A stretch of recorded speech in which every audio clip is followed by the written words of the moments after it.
చంద్రబాబు సర్కార్ ఏపీలోని కొత్త మెడికల్ కాలేజీలను ప్రైవేట్ పరం చేయాలని నిర్ణయం తీసుకోవడం పట్ల సర్వత్రా విమర్శలు వ్యక్తం అవుతున్నాయి. భవిష్యత్తులో పేదలకు అందే అత్యున్నత వైద్యాన్ని, పేద విద్యార్థులకు దక్కాల్సిన వైద్య సీట్లను సైతం ప్రైవేట్కు దారాదత్తం చేయాలని చూడటాన్ని వైఎస్ఆర్సీపీ టీచర్స్ అసోసియేషన్ తరపున తీవ్రంగా ఖండిస్తున్నట్లుగా ఏలూరు జిల్లా ఉపాధ్యాయులు స్పష్టం చేస్తున్నారు. కూటమి ప్రభుత్వ నిర్ణయంతో పేద విద్యార్థులకు వైద్య విద్య అందని ద్రాక్షగా మారుతుందని ఆందోళన వ్యక్తం చేస్తున్నారు. దీనిపై మరింత సమాచారం మా ప్రతినిధి రాజు ఏలూరు నుంచి అందిస్తారు. ఆంధ్రప్రదేశ్కి సంబంధించి మెడికల్ కాలేజీలకు కూడా చంద్రగ్రహణం పట్టిందని చెప్పొచ్చు. చూస్తే కనుక ఇప్పటికే జగన్మోహన్ రెడ్డి చూస్తే కనుక గతంలో ఎన్నడూ లేని విధంగా 17 మెడికల్ కాలేజీలు తీసుకొస్తే ఈ కూటమి ప్రభుత్వంలో కూడా మెడికల్ కాలేజీలు అన్నీ కూడా ప్రైవేట్ పరం చేయాలని చెప్పి కేబినెట్లో నిర్ణయం తీసుకుంది. దీనిపై మాట్లాడేందుకు కూడా ఉపాధ్యాయ సంఘాల నేతలు ఉన్నారు. వీరితో మాట్లాడే ప్రయత్నం చేద్దాం. సార్ చెప్పండి, ఏ విధంగా చూస్తారు? గతంలో ఎప్పుడు లేనిగా స్వాతంత్రం వచ్చిన తర్వాత 17 మెడికల్ కాలేజీలు అనేది రావడం ఒక చరిత్ర. అలాంటి చరిత్రని చూస్తే కనుక ఒకటి వేలతో పెకలించేసే విధంగా ప్రైవేట్ పరం చేయాలని చెప్పని చంద్రబాబు నాయుడు చేసినటువంటి కుట్రను ఏమేం చేస్తారు మీరు కేబినెట్ ఆమోదం తెలపట్లంటే? అట్లా జగన్మోహన్ రెడ్డి గారు మాజీ ముఖ్యమంత్రి వర్యులు పేద విద్యార్థులకు, బడుగు బలహీన విద్యార్థులకు న్యాయం చేయాలనే ఉద్దేశంతో 17 మెడికల్ కాలేజీలను ఆంధ్రప్రదేశ్లో నిర్మించడం జరిగింది. అయితే 5 ఇప్పటికే ప్రారంభించడం కూడా జరిగింది.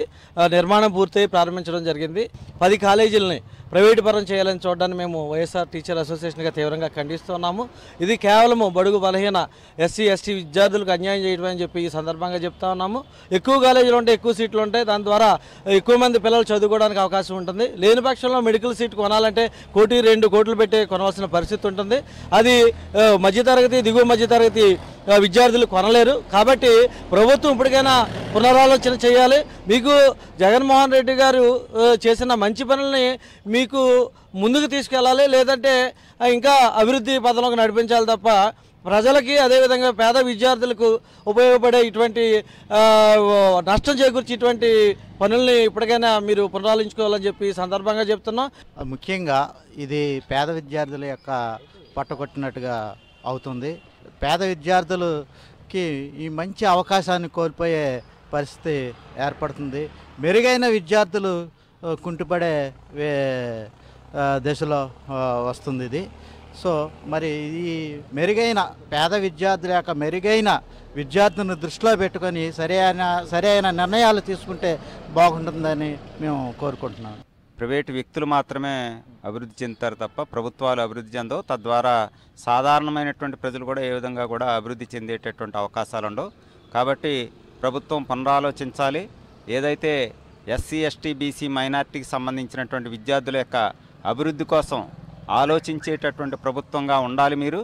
అంతేగాని వారి యొక్క ర్యాంకుల్ని వెనక్కి వెళ్ళిపోయి తద్వారా వాళ్ళకి సీటే లేకుండా చేస్తే అది కేవలం అమ్ముకుని కొనేటటువంటి స్థాయిలో ఉంటే ఎవరు కూడా చదువుకోలేనటువంటి పరిస్థితి ఉంటుంది. ఇతర దేశాలకు పంపించినప్పుడే వెళ్ళొద్దు, ఇక్కడే చదువుకోవాలి మన దేశంలో అని చెప్పేసి ఒకటి పెట్టాలి ప్రభుత్వం.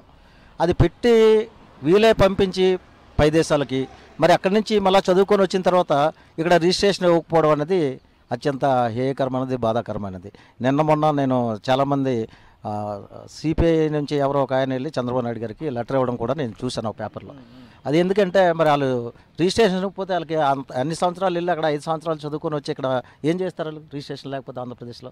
అదొకటి చాలా అది దుర్మార్గమైన హేయమైనటువంటిది. దాన్ని పెద్దలు ఆలోచించి వాళ్ళ వరకు ఇచ్చి నెక్స్ట్ 10 దేశాలకు వెళ్ళకంటారు బాబు, ఇక్కడే చదువుకోండి అని చెప్పి ఒక మార్గాన్ని చేయాలి.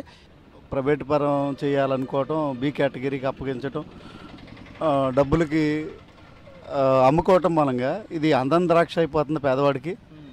ఈ ఒక్కనాటి పరిస్థితులు మరలా పునరావృతం అయితే మళ్ళీ ఈ పేద విద్యార్థులు కానీ, బడుగు బలహీన వర్గాలు కానీ ఎవరు మళ్ళీ చదువుకోలేనటువంటి పరిస్థితే.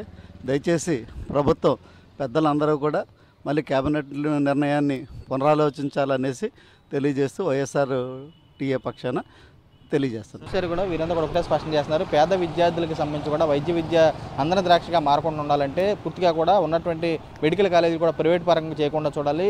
గతంలో కూడా చూస్తే కనుక ఇతర దేశాలు వెళ్ళి వైద్య విద్య కోసం ఎన్నో ఇబ్బందులు పడ్డారు విద్యార్థులు. అలాంటి తరుణంలో ఇలాంటి నిర్ణయాలు కూడా పూర్తిగా ప్రభుత్వం వెనక్కి తీసుకోవాలని చెప్పి వీరు కూడా కోరుతున్న పరిస్థితి కూడా కనపడుతుంది. విజయ్ రమణతో రాజు, సాక్షి టీవీ, ఏలూరు జిల్లా.